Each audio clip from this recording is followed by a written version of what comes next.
Sustainable tourism, they are two different things.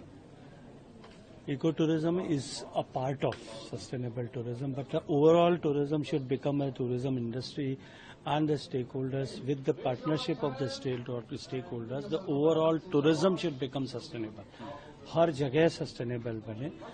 आप दिल्ली में भी टूरिस्ट की तरह अगर आते हैं तो आपका प्रैक्टिसेस, होटल की ऑफरिंग सब सस्टेनेबल हो. इस दृष्टिकोण से जिस तरह से साथ बैठ करके इस विषय पे बात हुई है और जिस गंभीरता के साथ में इस विषय पर चर्चा हो रही है, हमने साथ में बैठ करके भी, अकेले बैठ करके जिस तरह से बात की और सारे स्टेक होल्डर्स अपनी रिस्पांसिबिलिटी लेकर के जैसे इस विषय को और आगे बढ़ाने के लिए काम कर रहे हैं, मुझे लगता है कि माननीय प्रधानमंत्री जी की प्रेरणा, जो मिशन लाइफ का उद्घोष उन्होंने दुनिया के सामने किया है, उसको ओन करके आगे बढ़ाने के लिए टूरिज्म मिनिस्ट्री भी तैयार है और पूरी तरह से काम करेगी. सर, इसके लिए कोई इंसेंटिव मेंशन किया था कि लोग नेबरिंग कंट्रीज में ट्रैवल करना ज्यादा प्रेफर कर रहे हैं. ऐसा मैंने कहा कि क्योंकि हमारे यहाँ उनको जो एक्सपीरियंस उनको चाहिए वो एक्सपीरियंस नहीं मिलता, इसलिए वो दूसरी जगह जा सकते हैं. हम अपने यहाँ ये एक्सपीरियंसेस बिल्डअप करेंगे तो और बेहतर होगा. सर, सस्टेनेबिलिटी के लिए कोई इंसेंटिव?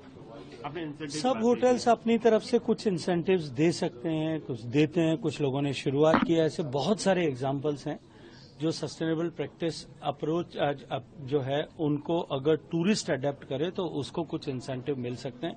ऐसे एग्जाम्पल्स कालरा साहब ने अपने प्रेजेंटेशन में अलग अलग देशों को लेकर के भी दिए, भारत में भी इस तरह के जहां इनिशिएटिव्स लिए उनकी चर्चा की.